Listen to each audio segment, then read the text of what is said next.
किशोर, तुम ठीक तो हो ना? हाँ मैं ठीक हूँ। अरे अरे क्या हुआ तुझे? अब तक का तो मंडप तक नहीं पहुंचा और तेरे पैर पहले से लटकने लगे।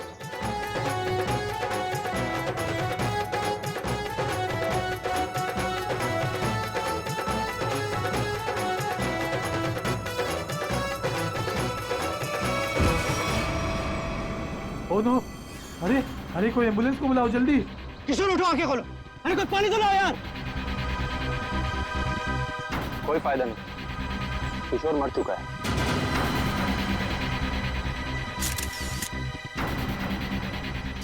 शादी की बारात में दूल्हे की मौत है?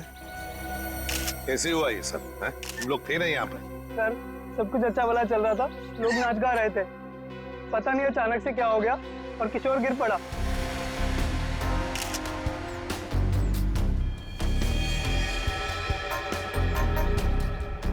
अमिन, दिख रहे हो ना, आंखों के नीचे सब पीला हुआ है। हाँ सर, जहर का मामला लगता है शायद। वही हो सकता है। सारुण के बताएगा कैसा जहर है ये। क्या आप लोगों को किसी पर शक है? किसने किया होगा ये? तो ये सब सिर्फ एक ही आदमी कर सकता है, सिर्फ एक ही आदमी। कौन? मेरे पिता, मिस्टर प्रतीश कुमार। सिर्फ वही कर सकते हैं। क्या तुम्हारे पिता इस शादी के खिलाफ हैं? जी हाँ। वो नहीं चाहते थे कि हमारी शादी हो, क्योंकि ये उनकी तरह अमीर नहीं था ना। उन्होंने तो हमें धमकी भी दी थी कि अगर हम लोग उनके खिलाफ जाकर शादी करेंगे तो वो इसे मार देंगे। देखो, तुम्हारे पिताजी आए हैं शादी में? वो यहाँ पर नहीं है, लेकिन उन्होंने जरूर किसी को भेजा है मेरे किशोर को मारने के लिए। जरूर किसी को पैसे दिए। वो जो मुजरिम है ना, प्रवीण कोबला, वो पापा का बहुत अच्छा दोस्त है। उसी ने मारा मेरे किशोर को, उसी ने मारा है। सर, किशोर की जान को खतरा था और अदिति मैडम ने इनको सुरक्षा दिलवाई थी और पिछले 5 दिनों से हम इनकी सुरक्षा कर रहे थे। और उसके बावजूद ये सब हो गया। सर पता नहीं कैसे हो गया ये सब, हमने तो किसी को इनके आसपास भटकने तक नहीं दिया। हाँ, फिर भी लाश तो पड़ी है ना यहाँ पर। किसी को भटकने नहीं दिया। सर इनमें से किसी ने मारा है मेरे किशोर को। इनमें से कोई मेरे पापा के साथ मिला हुआ है। इन्होंने मारा है। कैसी बदकिस्मत लड़की हूँ मैं कि उसके खुद के बाप ने उसे शादी के दिन विधवा कर दिया। अदिति, चलो अंदर चलो। किशोर की जान को खतरा था, है ना? तो क्या उसे किसी सुरक्षित जगह पर रखा था? हाँ सर, एक सेफ हाउस में रखा था हमने। तो वहाँ पे आप लोग यानी सिक्योरिटी थी किशोर के साथ? जी सर, हमने इन्हें कभी अकेला नहीं छोड़ा। कहाँ पर रखा था किशोर को? कामिल, घर का कोना कोना छान मारो। सर। हाँ। देख, तुम कौन हो? सर ये घर की देखभाल के लिए है। तुम्हारी टीम का आदमी है ये? हाँ सर, ये हमारी टीम का आदमी है। अच्छा। सर। हाँ। सर वो देखिए सीसीटीवी कैमरा, कोई भी अजनबी घर के अंदर नहीं घुस सकता।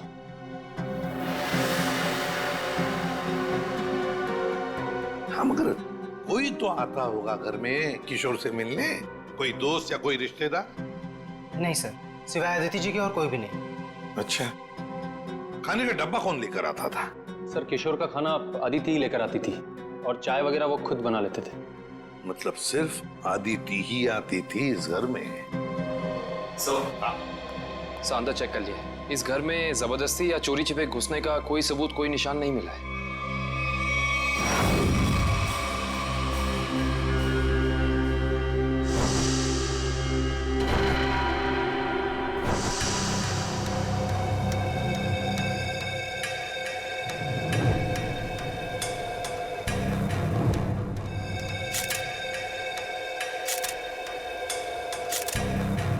सर ये किशोर के बाल इतने आसानी से हाथ में आ गए?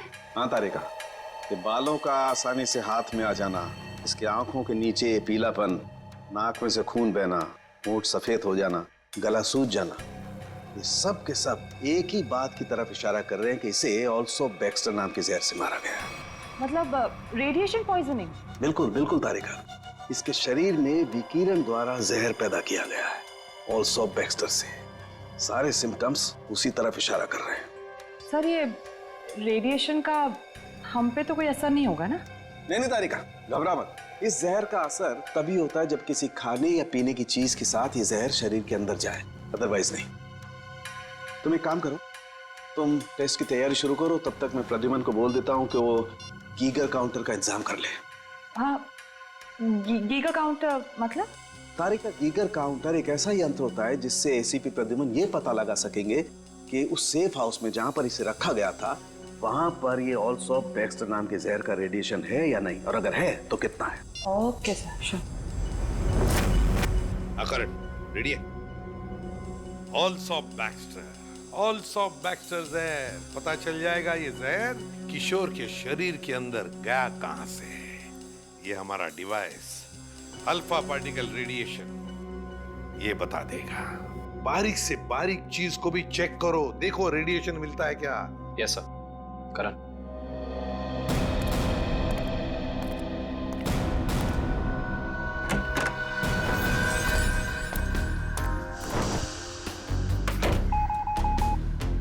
एक बात बताओ, क्या किशोर एक ही खाने के डिब्बे में से खाना खाता था, एक ही टिफिन में से? जी सर, एक ही टिफिन से। और ये टिफिन अदिति ही लाती थी? जी सर।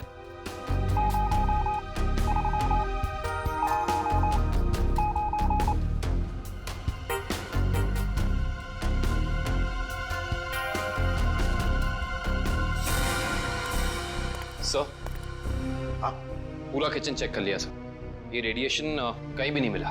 कहीं पर भी कोई भी रेडिएशन नहीं? No sir.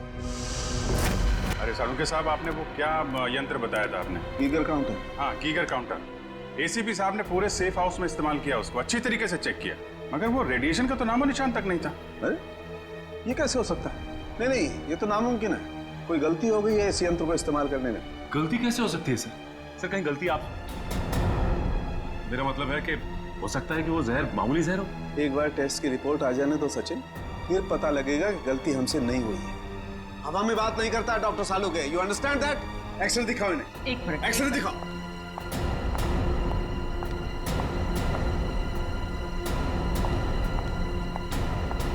ये देखो, ये निशान देख रहे हो पेट में? हाँ, ये कोई काली सी चीज है। और ये काली चीज क्या है इसका पता इसकी ऑटोप्सी के बाद लगेगा, लेकिन मेरा दिमाग कहता है कि इस काली चीज का बहुत बड़ा हाथ है इस आदमी की मौत में।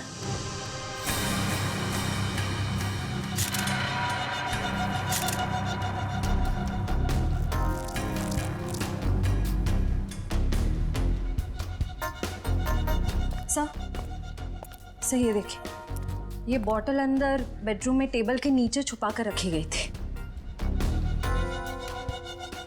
है क्या इस बॉटल में? काबिन सर, काम करो, चेक करो इसे, देखो इसमें रेडिएशन मिलता है क्या, पता तो चले जहर है भी या नहीं।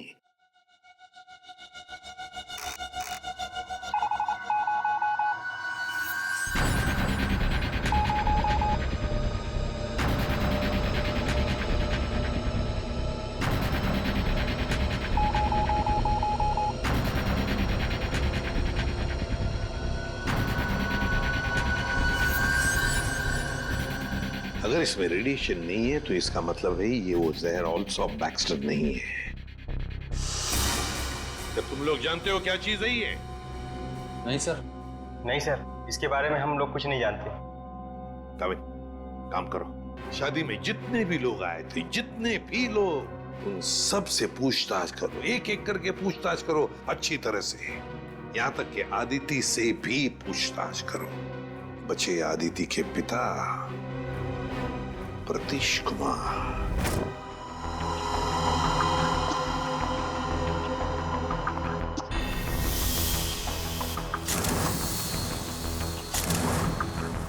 माय गॉड, पेट में बाल। अब तो समझो इस किशोर की मौत की गुत्थी सुलझ ही गई। वो कैसे सर? बताता हूं, तुम एक काम करो, पहले इन बालों को अच्छी तरह से साफ कर लो। क्या डॉक्टर साहब, बोला था ना आपसे गलती हो रही है। ये बिना एसीपी साहब को सेफ हाउस में, ये मामूली जहर है, इसमें कोई रेडिएशन वेडिएशन नहीं है। अरे फिर वही बात। भाई साहब आपकी जानकारी के लिए बता दूं, हमसे कभी कोई गलती होती नहीं है। किशोर की मौत की वजह ऑल्सो बैक्स्टर नाम का जहर ही है। सर जिद की भी एक हद होती है। अगर ये किशोर ऑल्सो बैक्स्टर से मरा है तो आपका वो जो यंत्र था, वो गीगर काउंटर, उसने इसमें रेडिएशन क्यों नहीं पकड़ा? इसमें रेडिएशन हो भी नहीं सकता है, क्योंकि भाई साहब जहर इसमें नहीं है। जहर यहाँ है इसके पेट में। इसके पेट में बाल थे, उसमें जहर। बाल में जहर? हाँ, तुम याद है ना इसके पेट का एक्सरे दिखाया था तुम्हें? उसमें एक काली सी चीज थी। हाँ, वो काली सी चीज दरअसल इसके पेट में बालों का एक गुच्छा था, और उन बालों के गुच्छे में ऑल्सो बैक्स्टर नाम का जहर था, जिसकी वजह से इसकी मौत हुई। सर सब कुछ समझ में नहीं आ रहा है। हाँ, कोई बाल कैसे खा सकता है? गलती से पेट में चले गए, और वैसे भी इसके बाल झड़ रहे थे ना। नहीं सचिन, वो बाल किशोर के नहीं, वो बाल किसी और के हैं।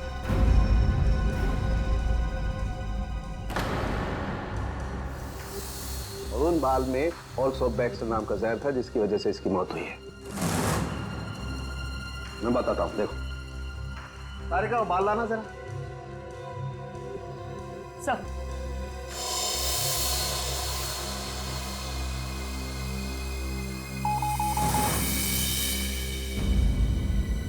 देखा, बाल में जहर है। एक मिनट। तो आप ये कहना चाहते हैं किशोर शिकार हुआ किसी और के सिर के बाल से, जो उसके पेट में गया, और चूंकि बाल जहरीला था इसलिए मर गया बेचारा ये। एग्जैक्टली। तो फिर उस आदमी के शरीर में भी तो जहर होगा जिसका ये बाल है। यकीनन। My God. अच्छा, ये बाल इसके पेट में कब गया? कितने दिन पहले? लगभग 7-8 दिन पहले। मतलब उसे प्रोटेक्शन मिलने से पहले? मैं बताता हूँ डिटेल में, आओ।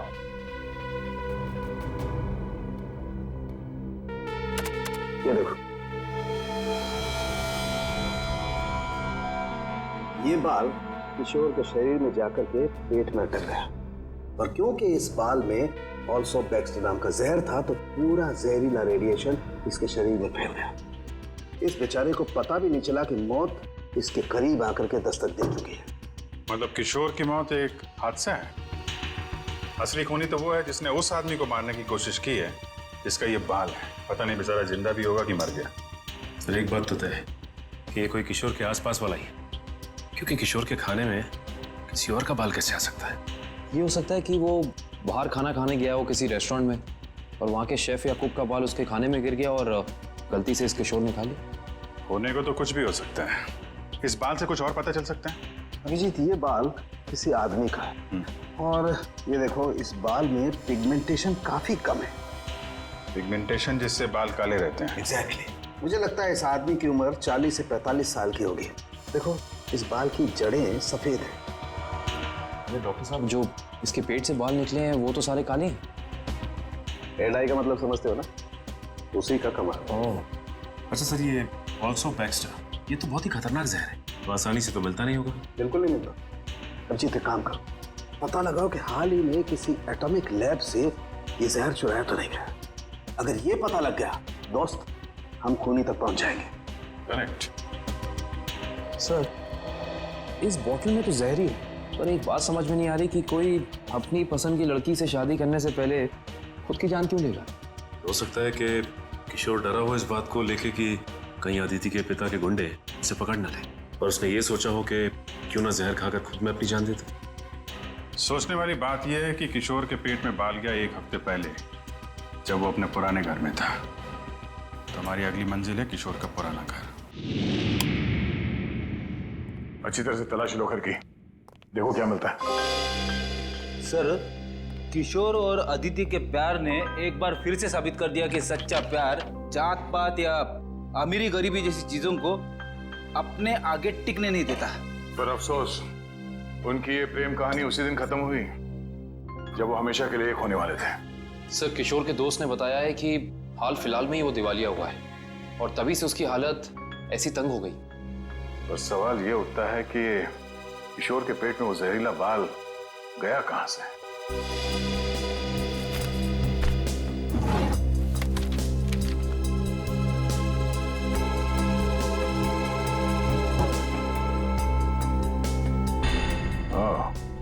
Termination letter. इस किशोर को नौकरी से निकाला गया था। MLM enterprises private limited.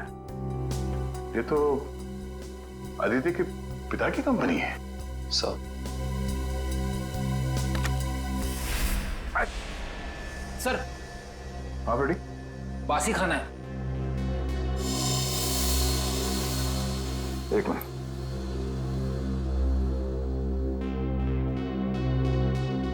इसमें कहीं बाल तो नहीं दिख रहा। जरा घर का राशन चेक करो।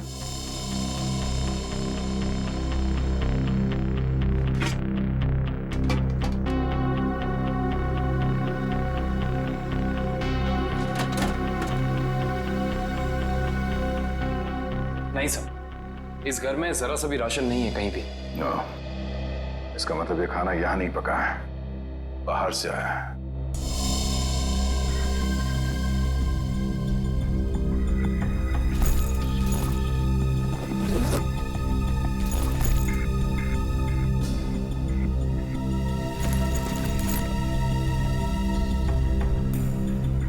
बस टिकट्स? ये तो एक हफ्ते पहले के टिकट्स हैं। ये किशोर तिलक नगर जाता था, मतलब उसी समय जब उसके शरीर में वो जहर चला गया। अगर सर जब किशोर के पास कोई नौकरी नहीं थी तो ये रोज तिलक नगर करने क्या जाता था? ये तो वही जाने के बाद पता चलेगा। तिलक नगर में। Sir, Tilak Nagar bus stop तो आ गए। अब यहाँ से कहाँ जाए? फोटो दिखाए क्या लोगों को किशोर की? नहीं, उसकी जरूरत नहीं पड़ेगी। वो देखो, LP चैरिटेबल ट्रस्ट। यहाँ जरूरतमंद लोगों के लिए मुफ्त में खाना और कपड़े दिए जाते हैं। हो सकता है ये किशोर भी यहीं पे आया होगा। तो किशोर के शरीर में वो जहर गया है, तो यहाँ आने वाले दूसरे लोगों के शरीर में भी क्या होगा? चलो अंदर चल के पूछताछ करते हैं।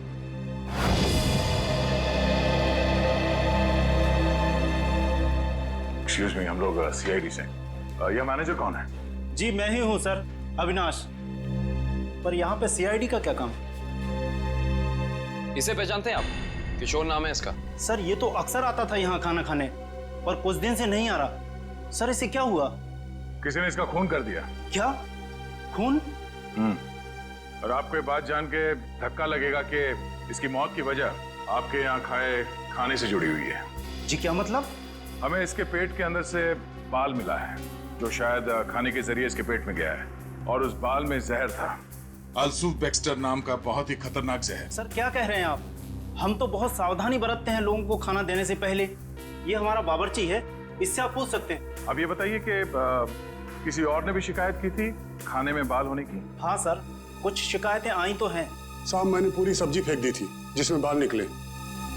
पर किशोर को कैसे पता नहीं चला कि उसके खाने में बाल है? वो इसलिए क्योंकि उसकी आंखें बहुत कमजोर थी। बहुत हाई पावर का चश्मा पहनता था और शायद उस दिन उसने वो चश्मा ना पहना हो।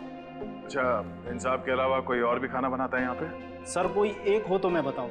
यहाँ तो कई लोग आते हैं दिलों में भावनाएं लेकर और खाना पकाने में हमारी मदद करते हैं। तो जो लोग अक्सर आते हैं खाना बनाने के लिए, उनका कोई रजिस्टर, कोई लिस्ट होगा ना? एक मिनट सर। एक मिनट। जी सर। सर इसमें तो 70-75 लोगों के नाम है। कैसे पता चलेगा कि किशोर के खाने में किसका बाल गया था? याद है ना डॉक्टर सालुंके ने क्या कहा था? उस आदमी की उम्र 45-50 साल है और वो बालों को डाई करता है। 45-50 साल और बालों को डाई करता है? और शायद उसकी तबीयत भी अभी खराब होगी, क्योंकि उसके बालों में जहर है, तो वो जहर उसके शरीर में फैल गया होगा। हाँ साहब, वो शायद रमेश जी ही होंगे, इसलिए कि जो आप उम्र बता रहे हो जो उनकी थी। और साहब वो भी बाल रंगते थे और करीब करीब साहब वो एक हफ्ते से यहाँ आए भी नहीं। रमेश? हाँ सर। जरा उसका एड्रेस देना हमें।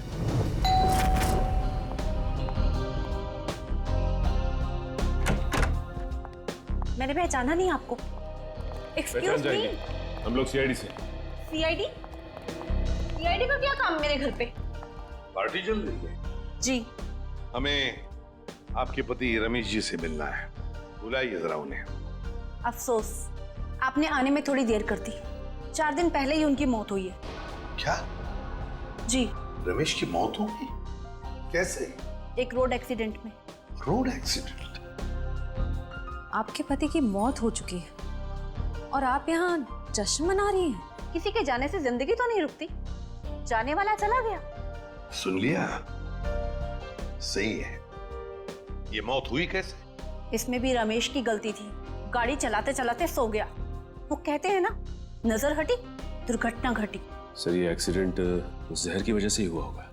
क्या बात है अलीशा, सीआईडी यहाँ क्यों? रमेश की मौत की पूछताछ करने आए हैं। आपकी तारीफ? ये मेरे दोस्त हैं राहुल।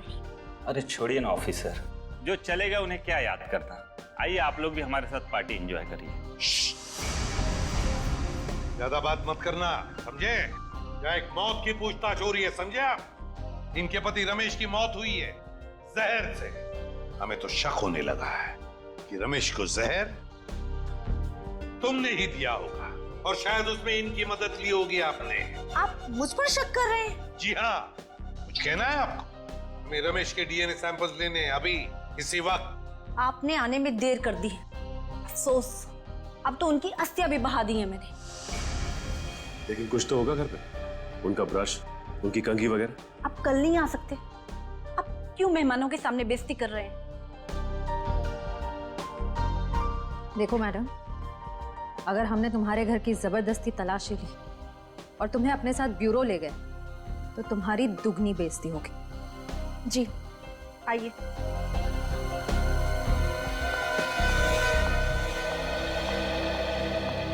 ये रहा रमेश का ड्रेसिंग टेबल और ये रहा उसका कॉम।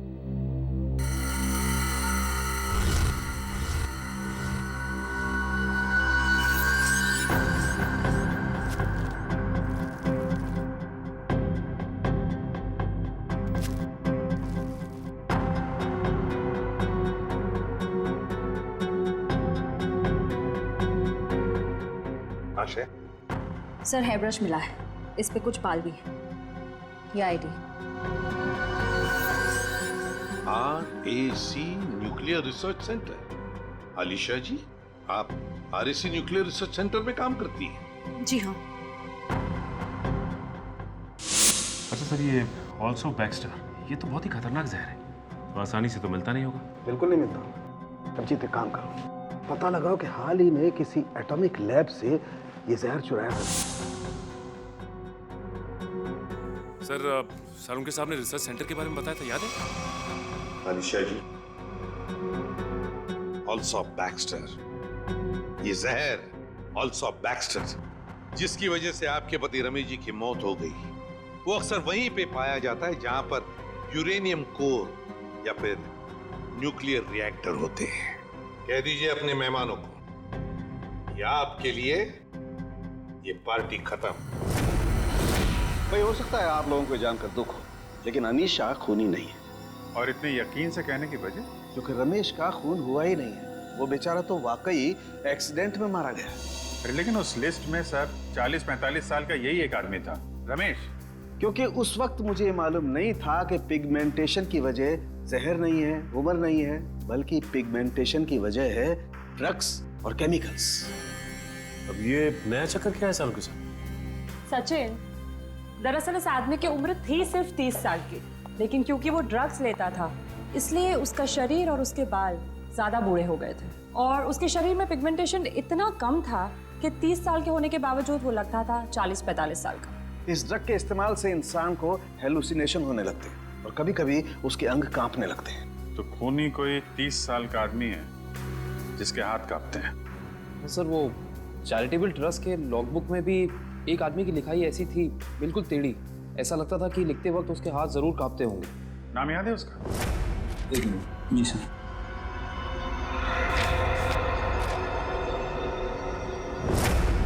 हाँ सर, निशांत कुमार। निशांत कुमार, पता लगाओ इस निशांत कुमार का एड्रेस। बताइए सर, हम सबको यहाँ क्यों इकट्ठा किया है? कुछ पता चला मेरे बेटे निशांत का? नहीं माजी, अभी तक नहीं, पर हमें शक है कि निशांत पे किसी जहर का असर हुआ है। क्या? वहाँ संभालिए अपने आप को। आपको इस बात का पता कैसे चला? हमने कहा ना, हमें शक है, यकीन नहीं है। आप ये बताइए, ये निशांत है कहाँ? जी वो 4 दिन पहले दिल्ली के लिए निकले थे। वहां से उनका एसएमएस आया कि वो सही सलामत दिल्ली पहुंच गए हैं। उसके बाद से उनसे कोई संपर्क नहीं हो पाया। क्या वो एसएमएस हम देख सकते हैं प्लीज?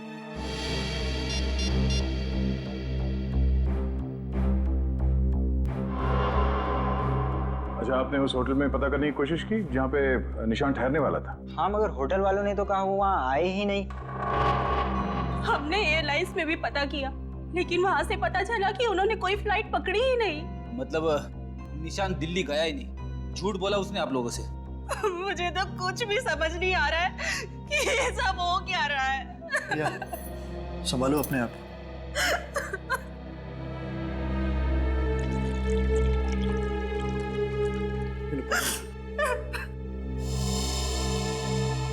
आप निशान की सेक्रेटरी है ना? जी सर, मैं उनकी सेक्रेटरी सूजी हूँ। उसने अपने शेड्यूल में कहीं लिखा था कि वो दिल्ली जाने वाला था? नहीं तो। सर, निशान ने ऐसा पहले कभी किया है? सर वो आप कुछ कहना चाहती हैं? नहीं नहीं। निशान के साथ एयरपोर्ट कौन गया था उसे छोड़ने के लिए? उसने प्राइवेट टैक्सी मंगाई थी, वो मिला भी था मुझे घर के बाहर। मुझे तो बड़ा ठीक ठाक लग रहा था। मतलब एयरपोर्ट पे गया था निशांत टैक्सी में बैठकर, मगर उसने फ्लाइट नहीं पकड़ी, वहां से कहीं चला गया। पता करना पड़ेगा एयरपोर्ट से ये निशांत गायब कहाँ हो गया। कविन, उस दिन ये निशांत कहाँ घूम रहा था जीपीएस सिस्टम में पता चला? यस सर, ये देखिए सर। पहले बांद्रा की तरफ गया, फिर उल्टी दिशा में विले पार्ले, और उसके बाद दादर। सर, ये निशांत हमसे झूठ कह रहा था कि वो दिल्ली जा रहा है, बल्कि सच ये है कि वो शहर के अलग अलग हिस्सों में देखा गया। ये देखिए, और यहाँ पे ऊपर नीचे घूम रहा है। उसका आखिरी लोकेशन तो विरार के आगे दिखा रहा है। शहर के बाहरी इलाके में। ये निशांत के दिमाग में जरूर कुछ ना कुछ खिचड़ी पक रही थी। सर, हो सकता है निशांत को जहर भी इसी खिचड़ी की वजह से दिया गया है। उसे जहर दिया किसने और क्यों दिया है, ये तो विरार वाली आखिरी लोकेशन में जाने के बाद ही पता चलेगा।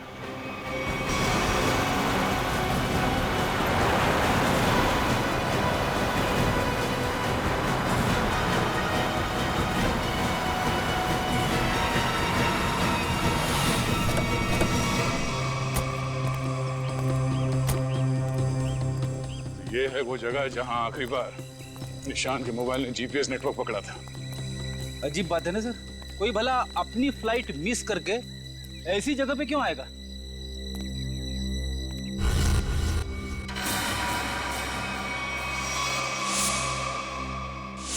यहाँ तुम्हें बाल क्यों है?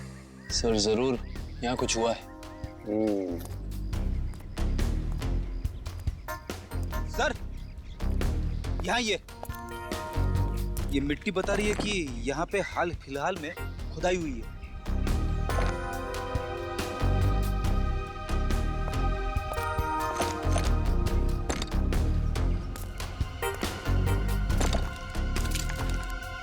सारी जगहों को खोदो जल्दी।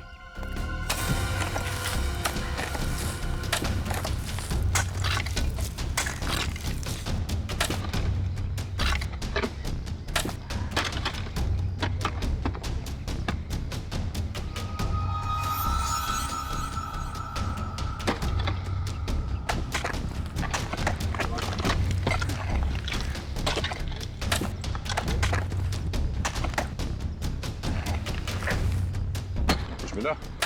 सर, यहाँ पे तो कुछ दिख नहीं रहा है। सर, यहाँ पर कुछ नहीं है। इधर भी नहीं है सर। चलो एक काम करो, इस घर के अंदर जाओ और तलाशी लो, देखो कुछ मिलता है क्या। जी सर। बड़े कमाल की बात है, इतनी ज्यादा जगह खुदा है पर खुदाई के अंदर कुछ भी नहीं मिला। ये भी तो हो सकता है कि खुदाई कुछ निकालने के लिए नहीं, बल्कि जो पहले दफनाया गया था उसे निकालने के लिए खोदा गया। सर, हाँ, ये देखिए घर के अंदर से क्या मिला सर।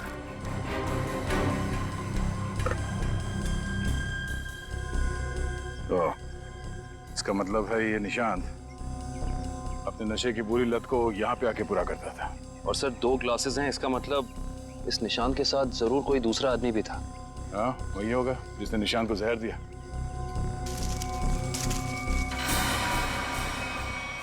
आप रेडी?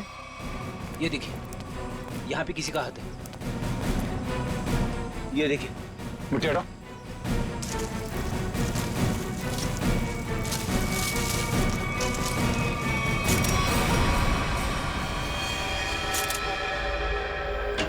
सर, पता चल गया है कि निशांत शहर में यहाँ वहाँ क्यों घूम रहा था। ड्रग्स की तलाश में। ढेंचू ने बताया कि ड्रग्स की तलाश में वो सभी डीलर से जाके मिला इस इलाके के। और वो जहर एल्सॉप बैक्स्टर, वो कहाँ से चोरी हुआ, कुछ पता चला? यस सर, अगेस्टोर इलाके के एक रिसर्च लैब से। हाँ, मगर ये चोरी क्यों हुई और किसने की ये अभी तक पता नहीं चल पाया सर। डॉक्टर साहब, ये निशांत ये कितने दिन पहले मरा है? 4 दिन हो गए इसकी मौत को। 4 दिन पहले? अब ये क्या बात कर रहे हैं सर आप? 3 दिन पहले इस आदमी ने SMS भेजा है अपनी वाइफ को। सोचना भी मत अभिजीत कि हम लोगों से गलती हुई है। बॉस, इसकी लाश पर से मुझे कीड़े मिले, वो कीड़े जो इंसान के मरने के बाद उसके शरीर पर पाए जाते हैं, जिन्हें मैगट्स कहते हैं। और इन कीड़ों ने लाश के ऊपर जो अंडे दिए हैं वो 4 दिन पुराने हैं। इसका मतलब बात साफ है, इसकी मौत को 4 दिन हो चुके हैं। मतलब निशान ने अपनी पत्नी को SMS नहीं भेजा है, किसी और ने भेजा है, शायद उसके खूनी ने। लेकिन खूनी ने ऐसा किया क्यों होगा?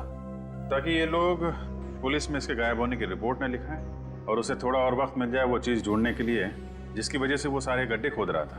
एक बात और अभिजीत, उस आदमी की निशांत के साथ मरने से पहले हाथापाई हुई है। ये देखो, इसकी गर्दन पर यहाँ दाईं तरफ कुछ खरोंच के निशान है और यहाँ बाईं तरफ ये चोट के निशान है। मतलब उस आदमी ने अपने दाहिने हाथ से इसकी गर्दन को दबोचा और बाएं हाथ से इस पर वार किया यहाँ पर, क्योंकि सिर्फ यहीं पर वार के निशान है और कहीं पर नहीं। सर, इसका मतलब तो साफ है कि इस पे हमला करने वाला कोई लेफ्ट हैंडर है, कोई खब्बू। तो इस केस में कोई ऐसा है जो खब्बू है।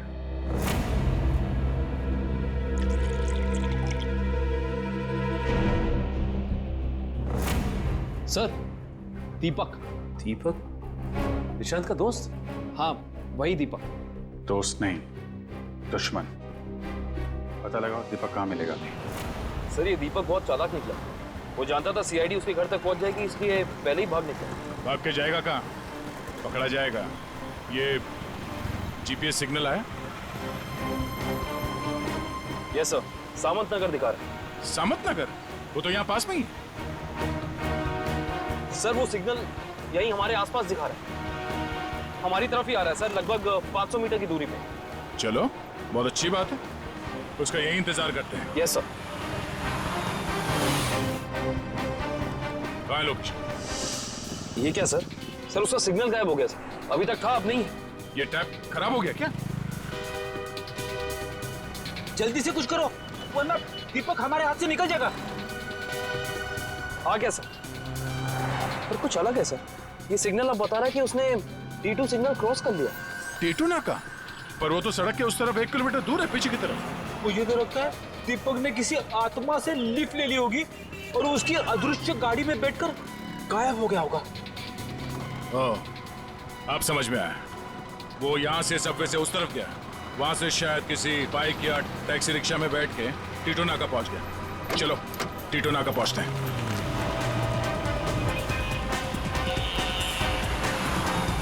वो हमारे आसपास ही है सर। कहाँ है? दिख तो नहीं रहा। आ रहा है।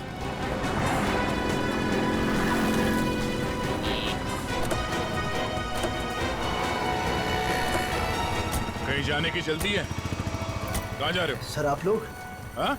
कहीं नहीं, घर जा रहा हूँ। बैग में क्या? बैग में कुछ नहीं है सर। खोलो। सर, कपड़े हैं सर। बैग खोल। दिखा। सर, कुछ नहीं है बैग में सर। सर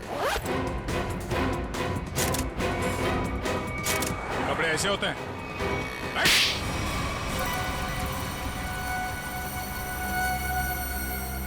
सर, निशांत और मैं दोस्त थे सर।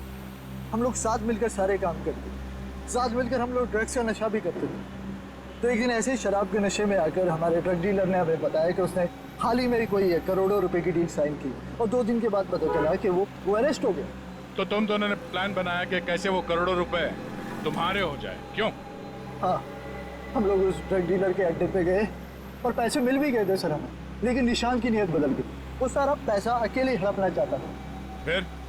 और मुझे बिना बताए उसने जहाँ हम लोगों ने पैसा छुपाया था वहाँ से पैसा निकाल भी लिया। और मुझे पता था सर ये सब वो सेक्रेटरी सूजी के साथ भागने के लिए करा। और इस बातों पर हमारा बहुत बार झगड़ा भी हुआ सर। बता मेरे पैसे कहाँ पर? दीपक मेरी बात तो सुनो। देख मैं तुझे बोल रहा हूँ, मुझे तेरी कोई बात नहीं सुननी है। मुझे सिर्फ इतना बता मेरे पैसे कहाँ पर है। तू ऐसे नहीं मानेगा, नहीं मानेगा तू ऐसे। अब बताता है तू एक और, बताएगा कि नहीं बताए? नहीं बता दे मेरे पैसे कहाँ पर है। निशांत, निशांत, निशांत। मैंने सर उसको जानबूझकर नहीं मारा है सर, मैंने जानबूझकर नहीं मारा है। मैं उसको सिर्फ पूछ रहा था मुझे बता दे पैसे कहाँ पर है, बता दे मुझे पैसे कहाँ पर। गलती से मौत हुई है सर उसकी, मैंने उसको नहीं, मैं खूनी नहीं हूँ सर, मैंने किसी को नहीं मारा सर। बकवास मत कर, खून खून होता है, जानबूझ के किया जाए या फिर गलती से हो। फिर तुमने निशांत के फोन से प्रिया को एसएमएस किया ताकि तुम्हें और टाइम मिले पैसे ढूंढने में? हाँ, मैंने निशांत की लाश को दफना दिया और आसपास पैसे ढूंढने की कोशिश भी की, और जब मुझे पैसे मिल गए मैंने सोचा कि मैं नई जिंदगी शुरू करूंगा। नई जिंदगी शुरू करेगा तू, शुरू करेगा मगर जेल में।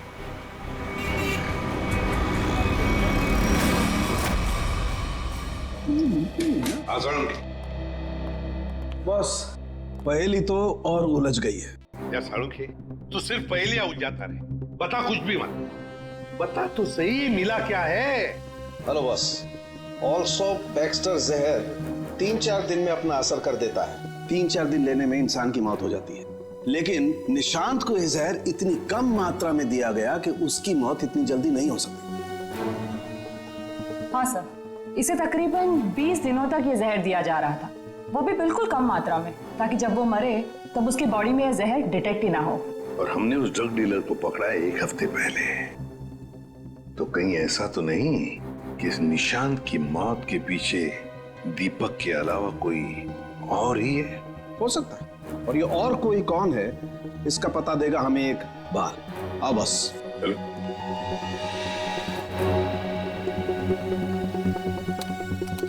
बस इंसान का बाल हर महीने तकरीबन 1.5 सेंटीमीटर बढ़ता है। जिस दिन इस निशांत को जहर दिया गया, इस जहर ने बाल पर अपना निशान छोड़ दिया।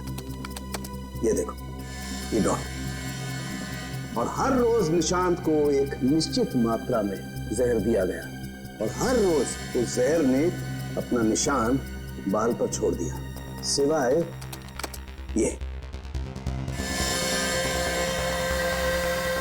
23 तारीख और 24 तारीख। हाँ, और 25 से फिर से देना शुरू कर दिया। सर, अब 23 और 24 तारीख को निशांत का पूरा परिवार शहर से बाहर गया था। हाँ श्रेया, 23 और 24 को निशांत का पूरा परिवार शहर से बाहर गया था।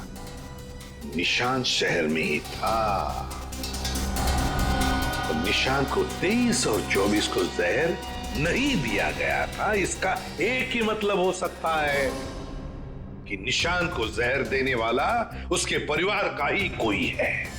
लेकिन सर, निशांत के परिवार में तो बहुत सारे लोग हैं, उन्हीं तक पहुंचेंगे कैसे? सचिन, अब खूनी के पास हम नहीं जाएंगे, वो खुद हमारे पास आएगा।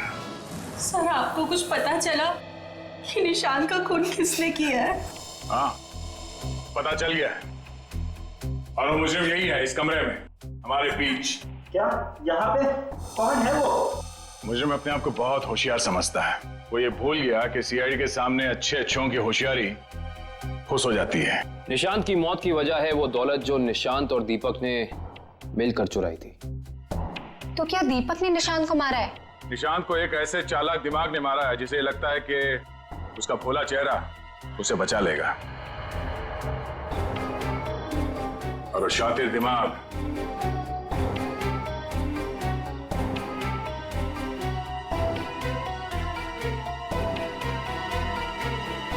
तुम हो। ये क्या कह रहे हैं आप? मैंने किसी का खून नहीं किया है। झूठ मत बोलो, अब ये भी जानते हैं कि तुमने वो जहर कहां से चुराया। अपना ड्रामा बंद कीजिए सूजी जी। जहां निशांत मारा गया, हमें वहां से आपके बाल मिले। जरूर कोई मुझे फंसाने की कोशिश कर रहा है। मैं निर्दोष हूँ। गिरफ्तार कर लो इसे। छोड़ दीजिए मुझे, मैंने कुछ नहीं किया। इसे सजा कानून नहीं, इसे एक पत्नी देगी। मैं छोड़ूंगी नहीं इसे। प्रिया, इसे सजा अदालत ही देगा। अब तो आप लोगों को पता चल गया होगा कि सीआईडी और फॉरेंसिक साइंस के सामने कोई मुजरिम छुप नहीं सकता। हमारे पास फॉरेंसिक लैब में वो डीएनए सैंपल है। कल उस डीएनए सैंपल के टेस्ट के बाद पता चल जाएगा कि वो मुजरिम सूजी ही है।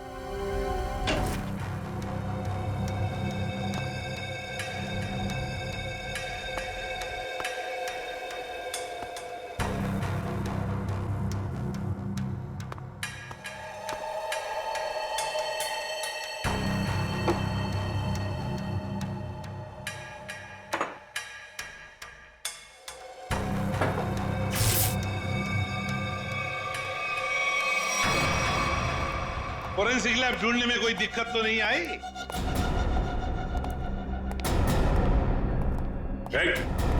भागने की कोशिश भी मत करना। तुम्हें क्या लगा ये बच्चों का खेल है? हमें पहले से ही पता था कि सबूत चुराने के लिए तुम जरूर आओगे और आ गए। लेकिन एक बात तुम्हें पता नहीं कि सबूत कोई था ही नहीं। मुंह दिखाई हो जाए सर इनकी। नेकी और पूछ-पूछ।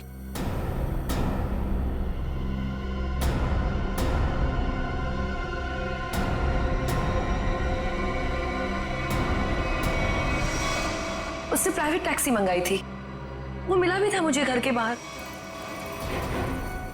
शीतल? शीतल तुम? छोड़ दो मुझे, वरना मैं इसे गोली मार दूंगी। बेवकूफी मत करो, गन नीचे रखो।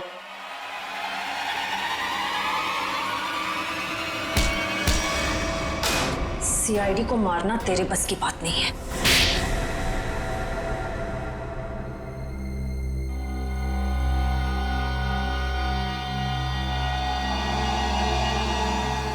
मैंने जो कुछ भी किया मेरी बेटी की मौत का बदला लेने के लिए किया। निशांत? निशांत को क्यों मारा? क्या तुम्हारी बेटी की मौत में निशांत का हाथ था? हाँ, उसे ड्रग्स की लत लग गई थी। 2 साल पहले वो ओवरडोज से उसकी मौत हो गई थी। मुझे वही ड्रग्स निशांत के घर से मिली। तो तुम अच्छी तरह से समझ गई थी कि तुम्हारी बेटी को ड्रग्स की लत में डालने वाला कोई और नहीं बल्कि निशांत है। हाँ, आज वो अगर जिंदा होती ना तो बिल्कुल तुम्हारी उम्र की होती। उसकी भी शादी हो रही होती, जिंदगी में कुछ करके वो भी कुछ बन रही होती। निशांत ने ऐसे कुछ नहीं होने दिया, सब बर्बाद कर दिया निशांत ने, सब बर्बाद कर दिया। फिर मैंने सोच लिया कि मैं निशांत को मार डालूंगी और मैंने उसे आहिस्ता आहिस्ता वो पॉइजन देना शुरू कर दिया। मैंने कहीं पढ़ा था कि ये स्लो पॉइजन इतनी आसानी से शरीर में मिलता नहीं है। जहर पाया कैसे तुमने? कहां से चुराया? मैंने उस लेबोरेटरी के असिस्टेंट से पहले दोस्ती कर ली, उसके बाद पैसों का लालच देकर खरीद लिया। बहुत गलत किया तुमने। शीतल, तुम्हारी बेटी के साथ जो कुछ भी हुआ सही नहीं हुआ। हमें अफसोस है उस बात का, लेकिन इसका मतलब ये नहीं कि तुम कानून को अपने हाथ में लो। हमारी मदद ले सकती थी तुम। तुम्हारे ऐसे करने से 2 मासूम लोगों की जानें चली गई। कानून तुम्हें कभी माफ नहीं करेगा। तुम्हें कड़ी से कड़ी सजा होगी, शायद फांसी।